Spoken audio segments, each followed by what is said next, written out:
Morning, everyone. It's my great pleasure this morning to introduce this panel discussion on caring. My name is Professor Christine Bigby. I'm the Director of the Living with Disability Research Centre at La Trobe University, and this panel session today is part of the Ideas and Societies series. I just want to begin by acknowledging country. The city of Greater Bendigo is on both the Dja Wurrung and the Turrajung country, whose ancestors and their descendants are the traditional owners of this country. We acknowledge that they have been custodians for many centuries and continue to perform age-old ceremonies of celebration, initiation and renewal. We acknowledge their living culture and their unique role in the life of this region. Feminist writers Bernice Fisher and Joan Tronto define caring as a species activity that includes everything we do to maintain, continue and repair our world so that we can live in it as well as possible. They define caring as involving interpreting others' needs, caring about, assuming responsibility to give care, taking care of, providing care, caregiving, and reflecting on the adequacy of care received, care receiving. More recently, Tronto has added a fifth phase of care, caring with, to emphasise how in democratic societies we should promote adequate care for all citizens that takes account of unequal relationships and requires that caring needs and the way in which they are met should be considered with a commitment to justice and equality. Caring has always been a vexed issue for people with disabilities that juxtaposes the rights and needs of carers with those of people for whom they care. And it raises questions about dependence on others and more recently ideas about interdependence, and in my field in particular, about reciprocity and mutual caring between older parents and their adult sons or daughters with intellectual disabilities. Issues of caring are becoming more increasingly important as the population ages and people with disability live longer, and more of the population are drawn into issues of caring. It has many permutations. It's no longer simply about women or the sandwich generation of women caring for children and their older parents. All three of this morning's panel members have written on their experiences of caring, each from a very different perspective and each with very different experiences. Rachel Robertson, in the middle, Robertson, is a writer and senior lecturer from Curtin University.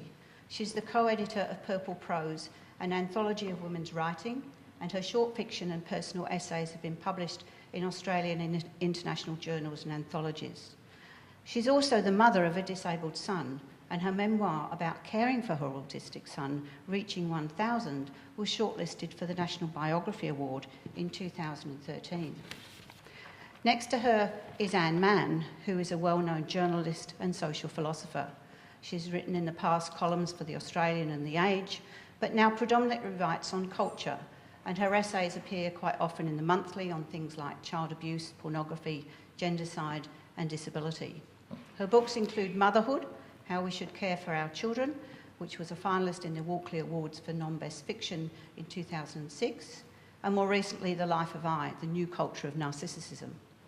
She's contributed a chapter to the Purple Prose, the book edited by Rachel, on caring for her elderly mother. She's very interested in issues of care and how ideas about interdependence in the era of independence play out. More recently, as well as caring for her mother, she's been caring for her husband, Robert Mann, who was our third panellist. Robert Mann, I'm sure many of you know, is an emeritus professor at La Trobe University and a Vice-Chancellor's Fellow, and is one of Australia's leading intellectuals.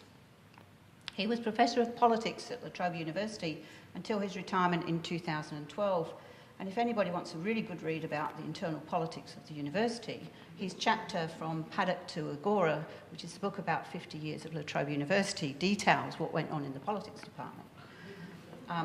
He's written 25 books and hundreds of long essays about political issues. His most recent book is The Mind of the Islamic State. But importantly for today's conversation, he was the founder of the Ideas and Society series at La Trobe University, which has been running for the last 7 years and has brought some of the world's leading thinkers to La Trobe to think about critical issues of our time. One of these, quite a long time ago now, was with the early proponents of the National Disability Insurance Scheme. His interest in disability and caring have been magnified by his experience of undergoing a laryngectomy last year and becoming a recipient as well as a giver of care.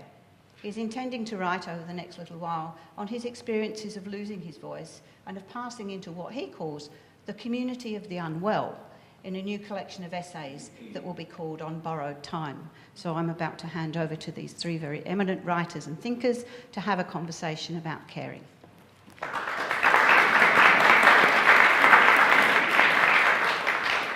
So, thank you, Christine. I'm really hoping that you'll be able to hear me, but this is the first time I've ventured into the public world since losing my voice. And I'll do my best, but even if you can't hear me, you'll be able to hear Rachel and Anne, so don't be too alarmed. I'm just going to say a little bit about how this session came to me. I've had a long association with the Bendigo Writers Festival through La Trobe Ideas and Society. And in November I went through first one and then two operations. And so I've become interested in the question of care. I've been blessed by a wife who's looked after me in a way more than I could imagine or deserve. And actually in our marriage and our first relationship, one of the elements in which Anne and I came together was both that had the experience of caring for mothers when we were young. My mother had multiple sclerosis, and I looked after her during my high school years. Anne's mother had a mental illness, and she looked after her mother, and our understanding of that was one of the dimensions of our love. When, after this experience, Rachel, who Anne knows, wrote an email which struck me as extremely perceptive and insightful about the question of what she called rhetorical disability, which is a good name for what I go through. But I then read Rachel's book about her autistic son, her memoir, which is called Reaching 1000. And the idea came to me as like a mad idea that I would venture into the public world, even though I ought to vacate it with a voice like this. And I thought with Anne and Rachel we could have a conversation about, both in practice and in theory, the question of care. So maybe if very briefly Rachel and then Anne could talk about why they're here today, and then we might discuss my situation in real, without pretense and without keeping off the topic of difficult things. And then we talk about Rachel and raising her autistic son, Ben. So Rachel's just say a couple of words. Great, thank you, Robert. And first of all, it's a real honour and pleasure to be here in Bendigo, my first time visiting Bendigo, and on a panel with Robert and Anne. So thank you so much for inviting me. So I wrote the book Reaching 1000 because at the time when my son was diagnosed with autism, which was back in 2002, I did a lot of reading because I'm that kind of person. I'm a writer and a reader. So when I discovered that my son had autistic spectrum disorder, which I just call autism because it's easier for me to say that, I went ahead and did lots of reading, and I didn't enjoy some of the things that I was reading, and some of the books then were, I felt really stigmatised people with autism, and so I thought I would like to write about my experience of mothering my son and what I've learned from him, and to express a different way of understanding autism from the books that were then available. So I guess I had the idea of writing a counter-narrative in mind that would sort of change people's view of autism. And at the time my son was diagnosed, I told a few people and they all sort of said, "Oh, no." And somebody actually said, "Will you have to put him in a home, residential care?" And so I think there was still quite a bit of stigma around it. Now, in just 15 years on, I think, you know, my book was not necessary maybe. Other people had been doing a lot of writing around the same time. And now if I say to people, my son is autistic, a lot of people say, oh yes, and what's he like? What does he enjoy? And, you know, my cousin's autistic, or my best friend has a grandchild with autism. So there's a really different public perception around it. So I've really enjoyed seeing that change. But the impetus for writing my book was partly to express some of the things that I think hadn't been expressed before about seeing autism maybe as cultural preferences, as a difference, a neurological difference, rather than solely seeing it through the medical model of deficit and disability. So I didn't want to say this is what autism is, or this is what autistic people are, but rather just this is my experience and what I've learned from the experience of relating to my son, whose choices and interests are very different from my own. So that's the sort of background to my book. Well, I actually first got interested in the question of care when my mother had another episode of a mental illness when I was a teenager. I'd just gone to university.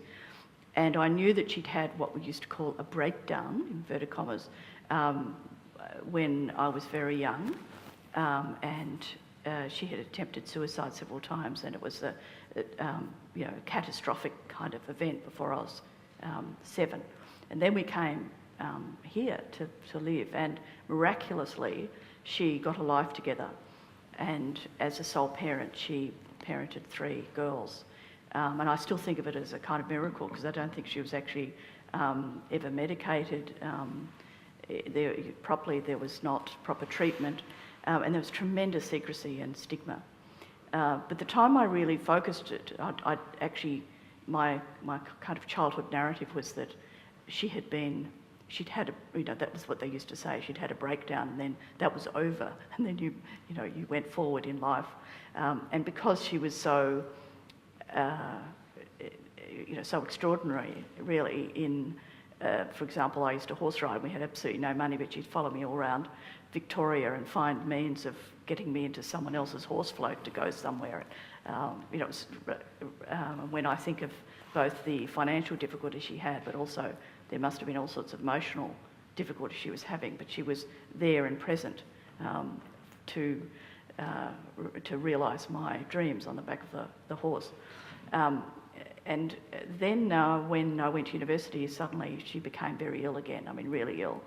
And she was in danger of, as one extremely unempathetic psychiatrist said, pointing his finger at me, between your mother and the bottom of the Yarra River, girlie, is you.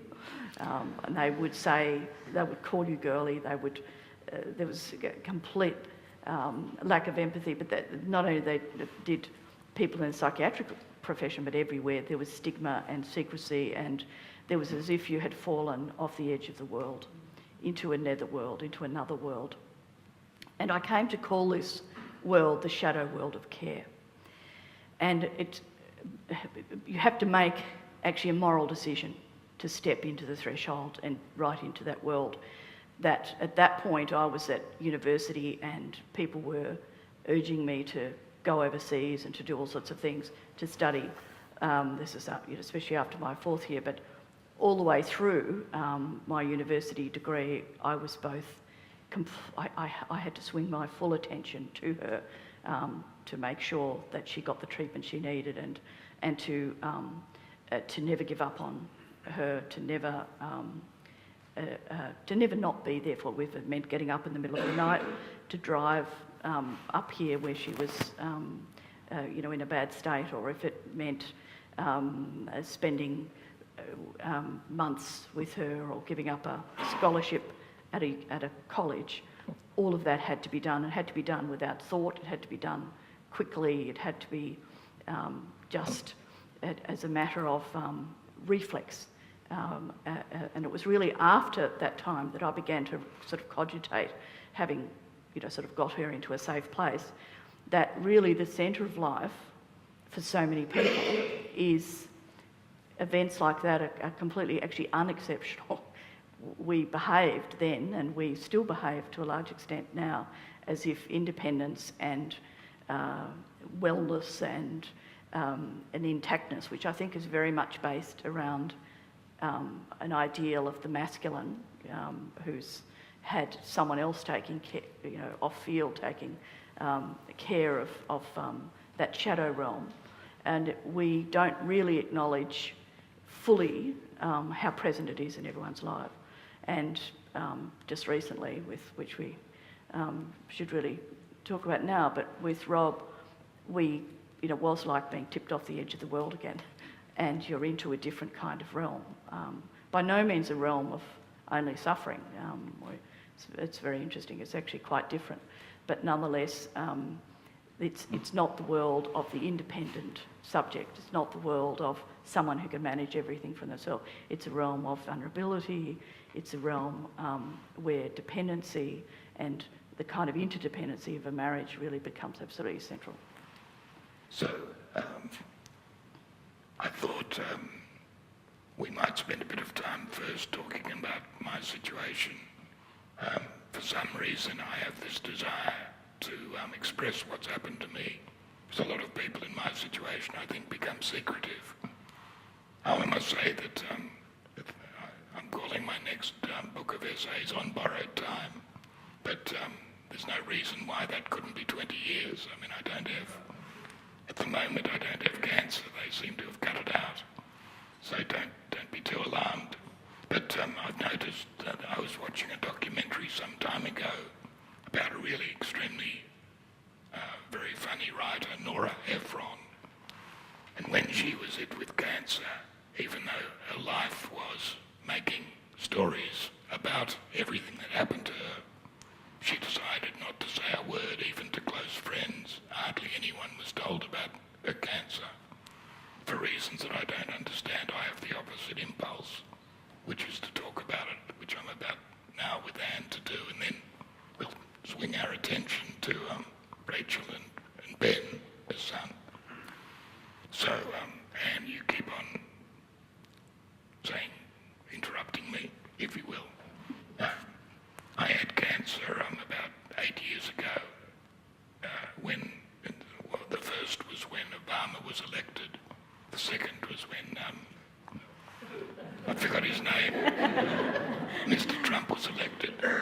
So I actually was on a television program just before my first operation with Christopher Hitchens, who had a cancer very close to mine, when we were discussing Obama's victory, and I was a bit croaky, which turned out that cancer was supposed to be cured by radiation, and I had eight years without it. And one night in bed I woke up feeling something strange, and eventually, as men do, I put it off for a bit, and eventually waddled off to the specialist, and he looked down he put an instrument down my nose, and within 30 seconds said, "You have cancer." It was completely visible and obvious. Biopsy wasn't even needed, although I had one. So then anyhow, my experience with laryngectomy was an old man in my neighbourhood I used to see in the shops, and he would hold a mechanical device to his throat. Electronic device. And I knew so little about it, I thought that was my fate. So that when another specialist who I knew talked to me on the phone, he said, I'm afraid you'll have to have your larynx removed. I said then I'd rather die, because the thought of me speaking, like a robot or a computer, was very distressing to me. Can everyone hear, by the way? Yes. It's miraculous. Oh. So anyhow, then, perhaps, Anne, you could take a bit of the story up at this point. Well, I was by chance in his study when the radio-oncologist who had given him the radiotherapy previously had rung, and this conversation took place, and Rob said, "I'd rather die." And I said, please don't say that. And then we had a session with that radio-oncologist, and he sketched out the alternative treatments if you didn't have this laryngectomy. But I was really worried at this point that Rob wouldn't cope with the loss of his voice. And obviously, even if he lost his voice, I would prefer that he wanted to go on living. But the radio-oncologist sketched out such a horrific consequence of going through radio, and chemo wasn't even discussed, but because he's already had radiotherapy once, so the chances of the whole throat collapsing and ulceration, I mean, you hardly want to know. So then it was clear that we had to have the laryngectomy, and we went down to see surgeons at the Epworth, and they just went through and they sort of cut out any hope of an alternative with surgical precision.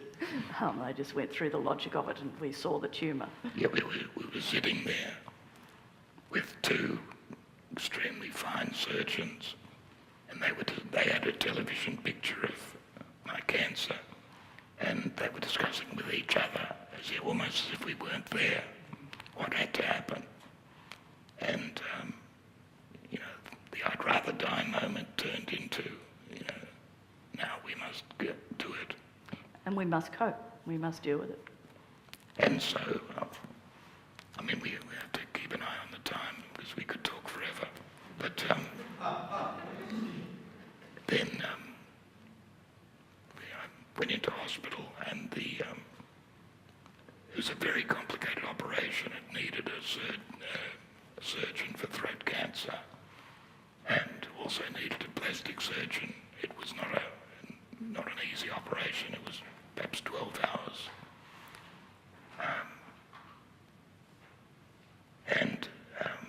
When I came to, I could barely look into a mirror. I think I look reasonably well, people say. But in November last year, I was puffy and yellow, and, my throat was cut. I've often imagined my throat being cut by Islamic State since I read a book about it, but this was the benign version. Absolutely wonderful surgeons I've come to really admire enormously. And then, one of the things that has kept me going is Anne is a very sensitive person. If I'm allowed to say it, not exactly a calm person. He feels things very deeply. Talk about the decision you made, perhaps. Yes. We have a very close marriage, and there would be nothing since we've been together that we don't talk about. And we talk about things all the time. So the loss of the voice was a threat to that. But also, when I thought, it's like the earth's being pulled from under your feet. You've got to think really fast about how you're going to cope with this, what's going to happen.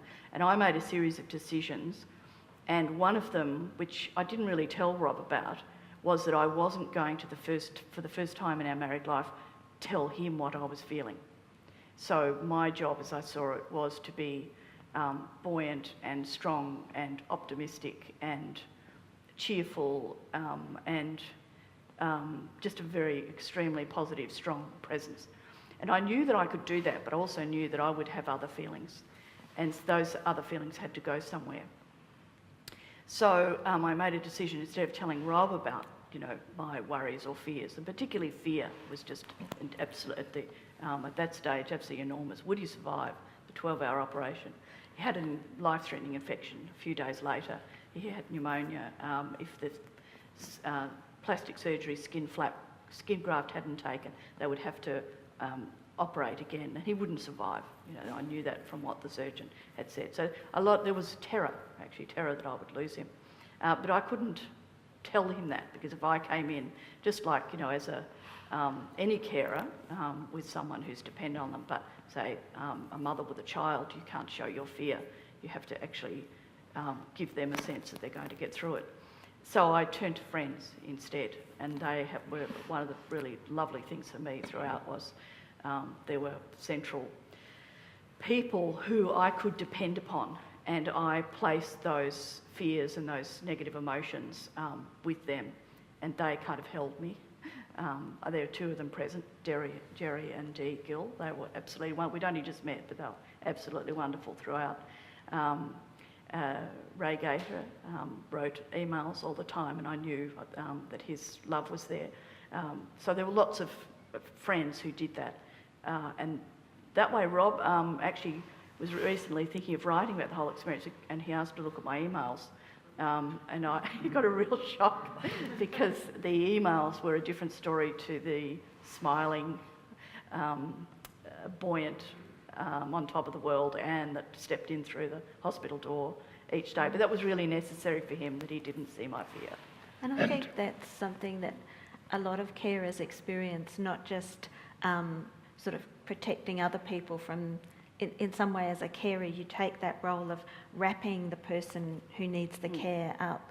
So you're protecting them, but also oftentimes there are other people you're protecting, maybe other people who you don't want to share those. You were lucky that you had some close friends that you could... Yes, I didn't share it with the daughters, for example. Yeah, because so you want to protect them from... And I noticed with my son, even though it's not a comparable thing, it was in no way life-threatening, but there are challenges involved, and oftentimes what I was doing is trying to do all the emotional work, and I think I still do it, even though he's almost 18, do all the emotional work for him, for myself and for everyone else, so that other people like his grandmother didn't have to see some of the more challenging bits and didn't have to hear some of the kind of the messier bits.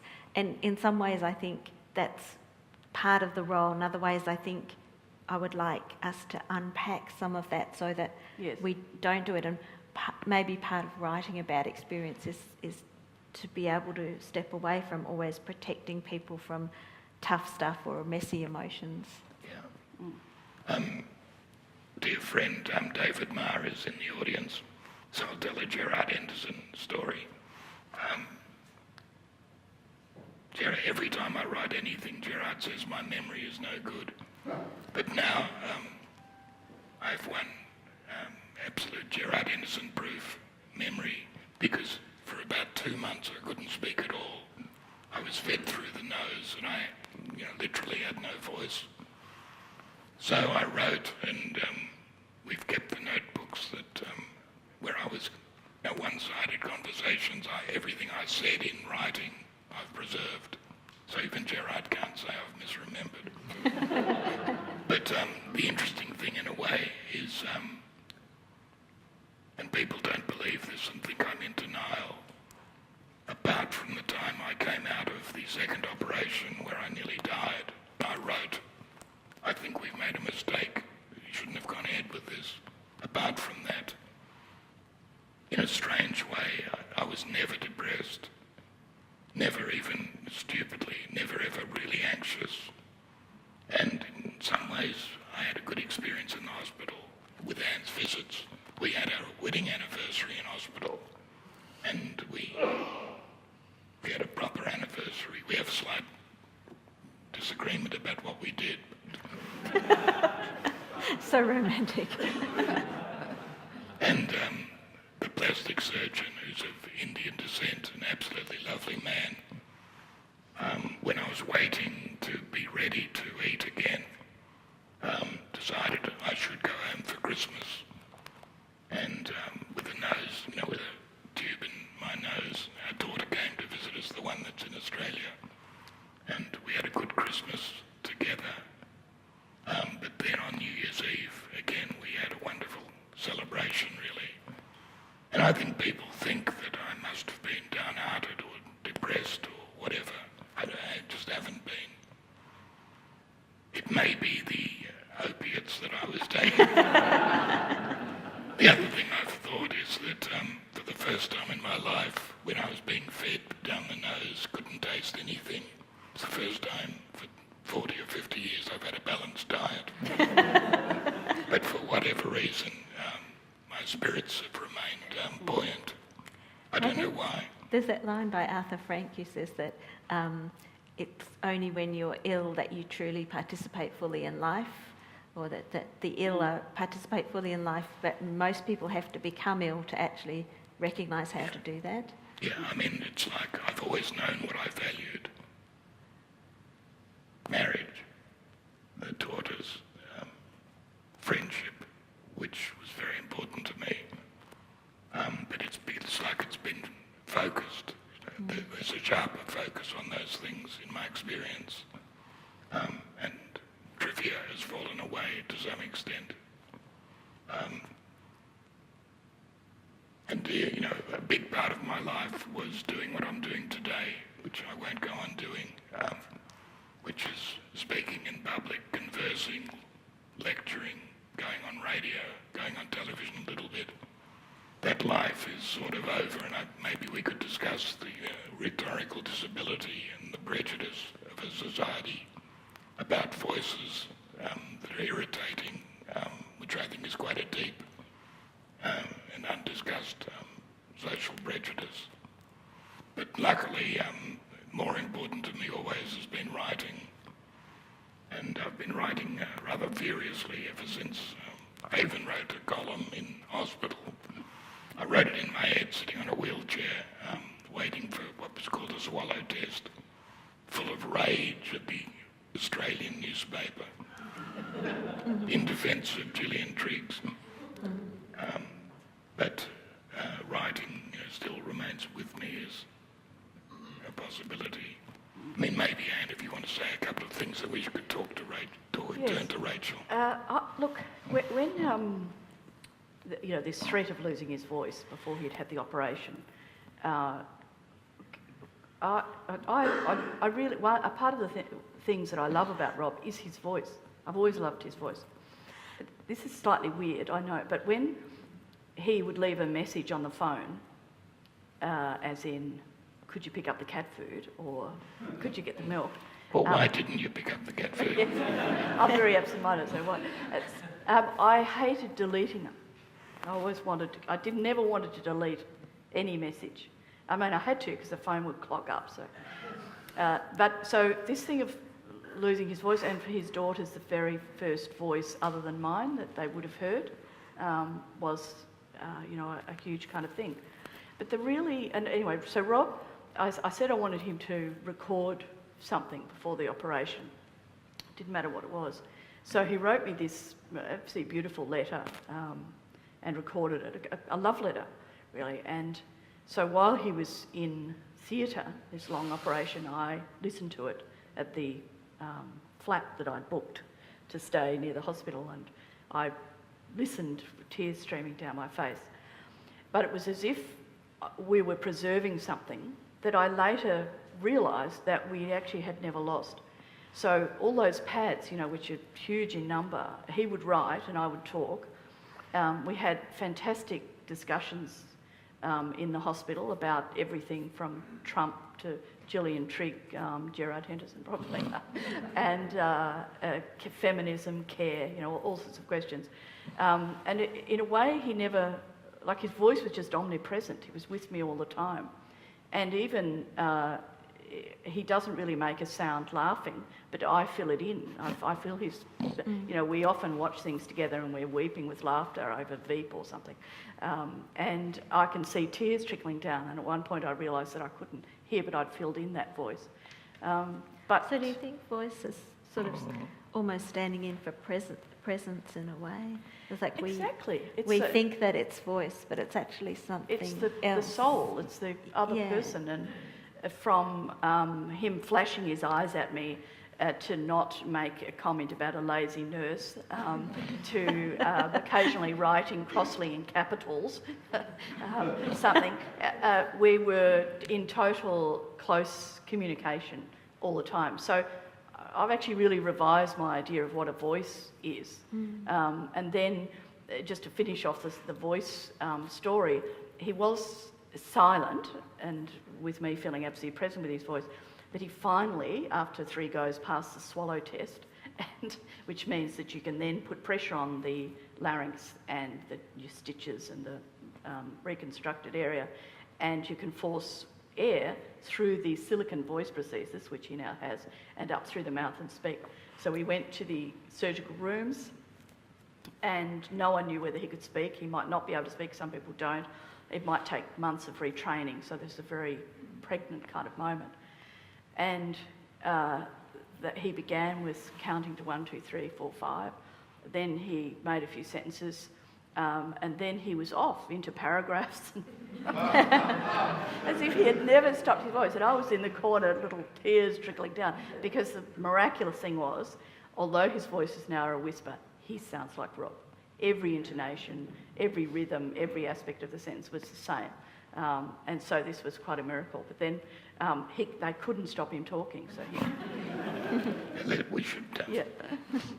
turn to Rachel. I was going to say, the whole issue of voice I think is really interesting, well, particularly for writers. So I was going to, this is slightly off track, but do you feel like your writing voice has changed through these voice?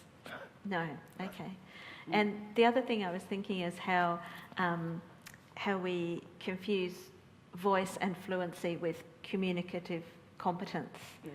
So you saying that even when he wasn't able to talk, Rob was still able to communicate with you very effectively. And I was thinking, example of my son and other autistic people, their speech is very different often. So my son repeats things and then stops for long pauses, where I can do the dishes and then come back and he's still about to answer my question. But there are many autistic people, for example, who are non-verbal, and a lot of people assume that means they are non-communicative, but that isn't the case. We have many different ways of communicating, and that ability to communicate, we've put speech and fluency onto communication, and then communication is the signal that we're human for many people. The ability to tell a story is like, oh well, that gives you personhood. And so this is why I think people who don't communicate, and perhaps non-human creatures as well, are treated so badly, and why there is such a stigma, including around, as you say, there are other people who've had that experience where they cannot speak, or they cannot speak as they used to, or they cannot speak fluently. And, our culture does stigmatise them very much. I'm sure. Have you found that with your son? And I think it's really... Yeah, I think generally people are, people attempt to be very supportive around particularly a young boy or a young man. As he's getting older, that's more challenging. So people will forgive certain things of children that they won't forgive of a young adult or an adult. So attitudes change. So, Rachel, because many people won't have read your book, could you just outline a little bit the story of when you found Ben had autism and so on? Yeah, so he was diagnosed when he was about 2.5, or about 3 was the official diagnosis. But he was always a bit eccentric, I have to say, and because he's my first and only child, I kind of didn't recognise initially that eccentricity. I just thought, he's a quirky kind of baby, and he wakes a lot at night, like 10 times a night for 4 years.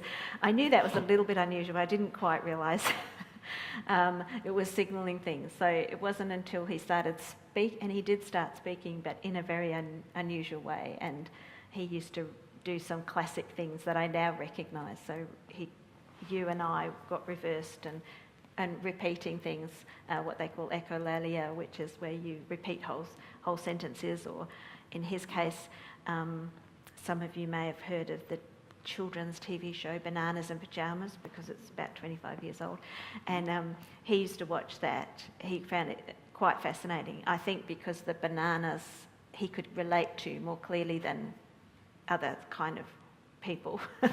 And he used to quote whole plots of the Bananas and Pyjamas. So I think that's how he understands social life, which his understanding of social life is probably quite limited, but the Bananas and Pyjamas were really helpful for him.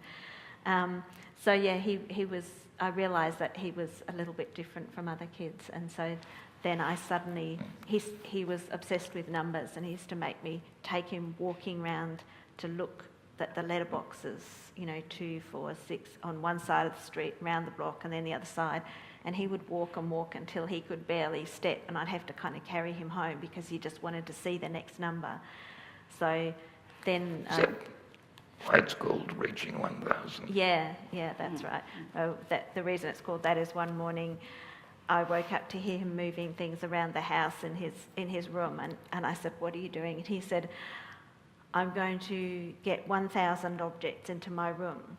And I said, "Well, how can you do that? How will you even fit them, and how can you count that number?" And he said, "Well, I'm going to do it in blocks of 100, and I found 10 tea bags, and I've got 10 socks, and I've got some marbles," and he had all this stuff in his room. and so he wanted to reach 1,000, but I had to send him off to school, so he actually never did. But so he became obsessed with numbers, and then got other kind of real passions for things that then died away. How big a shock was it for you to become a carer? It was interesting. At first, you're just, as you say, in any kind of situation, you're thrown. It is like the ground goes from beneath your feet, and then at a certain while, for me also, it felt like then a glass window sort of settled around me. A glass dome was around me, so I was still functioning well. I was still doing all the things I had to do, plus all the additional things. But there was this glass between me and other people. I was quite solitary and unable to kind of feel connected to other people. So that was my experience. And then I realised over time that I was starting to be described not as Rachel, but as the mother and the carer. You know, I was supposed to tick boxes that said I'm a carer. Even though I had a young child, I thought of myself as mother, but you have this role as carer, and you start to be described in this way. And so I felt this shift, and I think how I conceived that is somehow as a carer you step out of being a normal citizen and become somehow, I mean, maybe it's like you enter that shadow world that you're talking about. You're no longer a citizen. You are someone who tries to work the system to get what the person you care for needs. I mean, one of the oddities of my voice clogs up occasionally. I mean, one of the things I took from your book was that because his communication was different, you knew he loved you deeply, but he often didn't say it plainly. Yeah. Can you say a little bit about that? Yeah, so that was one of the most challenging things, and perhaps because he's my only child, there's a kind of, I mean, it's almost a stigma or a sense of shame that your own child might not love you, and you might believe that he does, but because he doesn't express it in the way that neurotypical people, the way that I might expect that to be expressed, that was very challenging, and that makes you re-examine a lot of things about yourself. And the other thing that was very prominent for me was that notion of translating, and I was thinking when you were talking, and particularly when Rob didn't have any voice, that as a carer you're always translating between the world and other people and the person that you're caring for. And that's particularly magnified if there's a kind of communication gap of some sort. And it's a role where you're continually working across. Well, I almost think of it as two cultures in the case of autism. So it's like I began to think, what I'm trying to do in parenting my son, is it in a way a form of cross-cultural parenting? And that was something, how do you do that if you don't really understand the other culture? So these were the kind of things that has made me think about, yeah.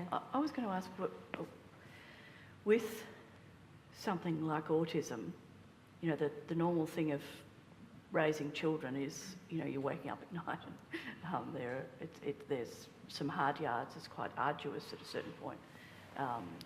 They're incredibly lovely as well, but the trajectory is towards them managing for themselves. Yeah. And so on. So I was wondering how emotionally difficult that is and how you cope with it being different. I mean, it's interesting. It's at times of transition that becomes particularly. So I'm going through one now because my son will finish school this year, and so what my my friends who have 18-year-olds are worried about, and what I'm worried about, and what our experiences are vastly, vastly different. And so it kind of, sometimes it's quite lonely, because there's that sense of, well, you know, they're saying, oh, my child's just learnt to drive and got into uni and da-da-da.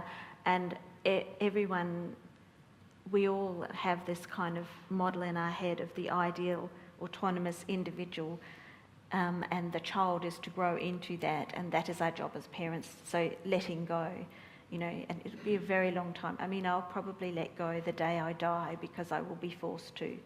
But, you know, of course, I cannot really comfortably contemplate my own death, not for myself, but because of my son.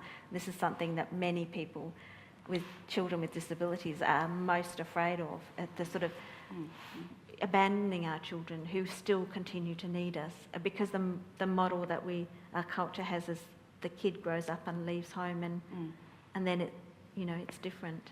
In fact, the model our society has is of someone who, I always think in a way, is not embodied. You know, they don't have a body, and they don't have encumbrances. They don't have people who depend upon them. Because that ideal, independent, non-vulnerable person, that's none of us. You know, that's not possible. So few people, even for a short time, exist in that way. Yeah. And then, as soon as they think about their families or friends, they immediately encounter. Christina Stead had a wonderful phrase, "ocean of story," and there's an ocean of story of other people who struggle on a daily basis with care.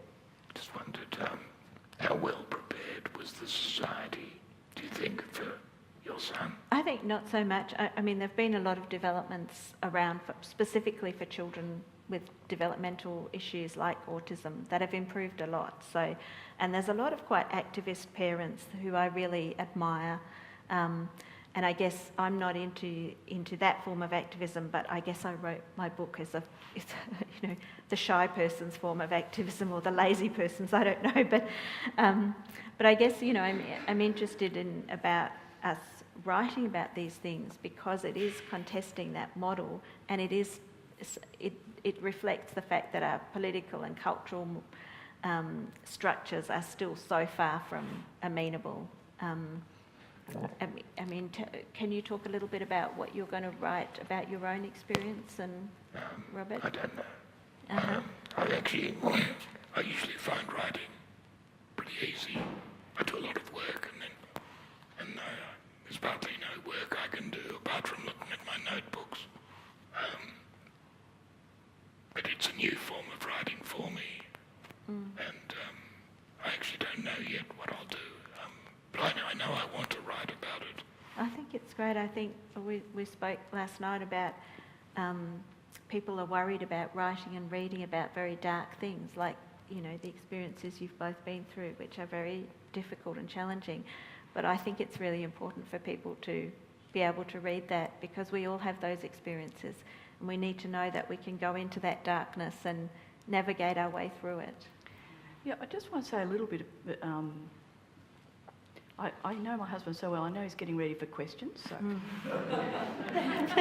but before we do that, I just want to say one thing: is that it is dark territory, but it was for us absolutely rich with meaning the whole time.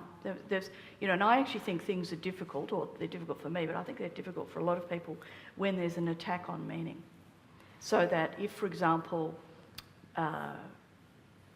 you had no family, no wonderful sisters, as I know you had.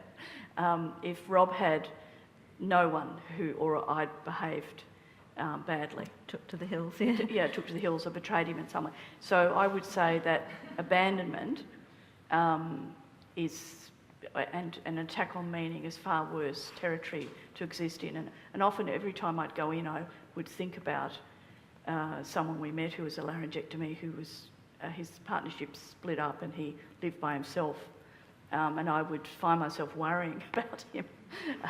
But to go through it alone, I think, would be very difficult. And in fact, that the kingdom of the sick, as Christopher Hitchens, I think, calls it, is not a place that's frightening at all. It's actually a place where the deepest kind of meanings can be enacted and lived out. We're now about a quarter of a way through what we'd planned. Yeah. And we've got 10 more minutes. And I do think it's right that if anyone here wants to ask us anything, it's over to you. We've focused very much, as usual, the carers of the women. I'm just wondering if Robert and Anne had any thoughts if it had been a reverse, would have you managed with the caring in the same way? It's a good question. I mean, I don't, it'd be wrong for me to say, well, I would have. I know I wanted to, but I know I want to. I mean, I did have the experience with a mother for my teenage years where I was, without me, she would have been in very big trouble. And I don't know how she would have survived. And I actually had an experience. Anne had a very bad ankle. He fell. And I'm a sort of workaholic, so that every day my day is okay because I've achieved something of work. And I was a bit irritated that I had to drive Anne everywhere and so on.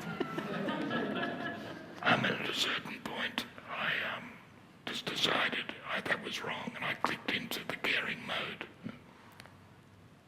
And I can say this publicly, if Anne needs it, one of the things that I resolved quite deeply was that I would reciprocate in every way I could if Anne was in a situation where she needed it. But it is, because I think we assume care work is done mainly by women.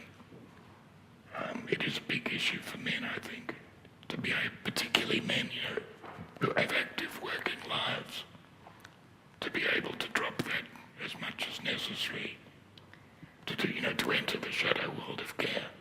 Yeah, look, when I had all sorts of things when I was a teenager pulling me in the direction of the world of public achievement, academic success, all of those kind of things. But there is something where you have to make a moral decision. And when the ankle happened and I couldn't walk for about 6 months, the first few days, yes, Rob was he really found it difficult.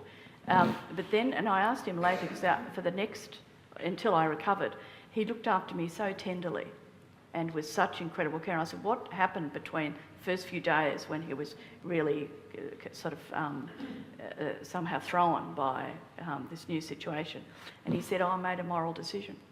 And I don't think we think about that enough, that there is actually an agentic action that you're taking. Care sounds, and perhaps it is because we associate with females, passive, or it sounds... But I think because it is so associated with the role of mothering and the feminine, that women don't even think that they make that decision. They don't think of it as an ethical decision at all. I mean, I have seen many men with autistic children, because I know families where the father is also very hands-on and very caring. They might do it in different ways, obviously, but they are often spoken about. He's he really looks after his son. But for the mothers, it's like, well, of course she does, So there is still very much that. But there are many male carers, we know, and of ageing parents and of partners and so on. But I think we recognise that as a decision rather than as a cultural expectation. Yes, that's a good question.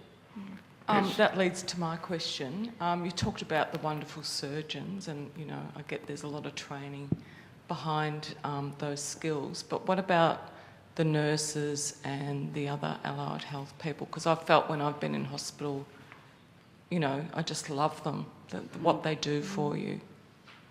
Yeah, I mean... Absolutely wonderful. I couldn't agree more.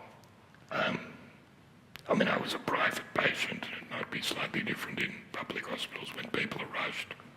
But, amongst the conversations, some of the ones I most cherish were with nurses who were able to sit on the bed with me. One from rural Queensland, one from inner city Melbourne. And I can say they became kind of friends. And I, one or two nurses I was annoyed with, but of 30 that, I encountered. But I had an incredibly good experience. Now,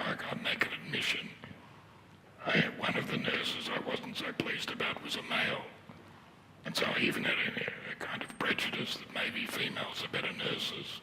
But then I encountered one who'd been a bouncer at a nightclub and then became, I suppose, a nursing aide. And he was great. He was fantastic. It was wonderful. Yeah. So that prejudice fell away as well. But also, you're right to mention the nurses, because the operation is just the first thing, but then it's completely crucial about a person recovering that, I would say at the centre of care is a kind of loving attentiveness, an ability to be really, really attentive. And being attentive is emotionally hard work. It's arduous. A therapist would be emotionally attentive, a good psychotherapist. So the nurses were, they were wonderful in their attentiveness. They'd notice, they have to be noticers, and they noticed really small things that absolutely matter. And it can be the difference between not recovering from an infection because of the care you don't get. So, but it is very gendered, and actually the surgeons sweep into the ward and suddenly you're aware of power, and also their power over the nurses. I'm going to say on the surgeons, they have a reputation for being rather standoffish and superior. And both of the surgeons I had were called by everyone Ben and RJ. Their first names, their given names. And so amongst younger surgeons in particular, I think a lot of that stiff authority has fallen away. But I also had the person that diagnosed it, as a weary Dunlop type, a very old Anglo-Australian type. And I loved him too. And eventually he told me that he goes every year to the Kimberley to look after Aboriginal. He can do hundreds of operations to make their lives better. So even, he is a weary Dunlop type, even though his manner is Melbourne grammar. And he's been ringing us to find out how I'm going, So I have to say, my big theme probably is gratitude. This whole experience, it's strange to say, but the whole experience has been a positive one from many different angles, including nurses. I think there was one more question at the back. I just wanted your opinion regarding autism. There seem to be two schools of thought on education, and one of them is that children go to special autistic schools where they're provided with, life skills, and the other is going to the normal schools and having aides who help them, just be in the mainstream of society. I just wondered what your thoughts were on education. Thanks for the question. I'm no expert. I only have my own experience to draw on, so I think it really depends.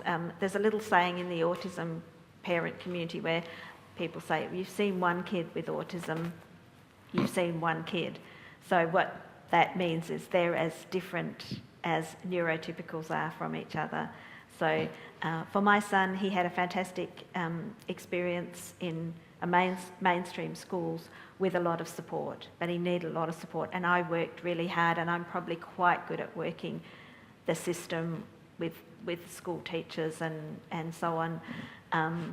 So that worked for him, but there are other kids that I think don't do well. We do know, I'll just finish by saying we do know that from research that they've done, that 90% of children with autism are unhappy at their school. So I think, that they do suffer from... So schools, I wonder how many typically developing kids are happy at school though, because schools are not really great institutions anyhow, like a lot of state institutions. So still a long way to go, yeah. I can't believe this, but we're out of time. There's a little clock down here that says 5 seconds. I believe that there's a book place to buy books, and if you're interested in this subject, could I recommend strongly? It's a wonderful book that Rachel's written. My publisher is Chris Fark at Black Ink, and he doesn't ever say anything he doesn't believe, and he had enormous belief in Rachel's book, loved editing it. So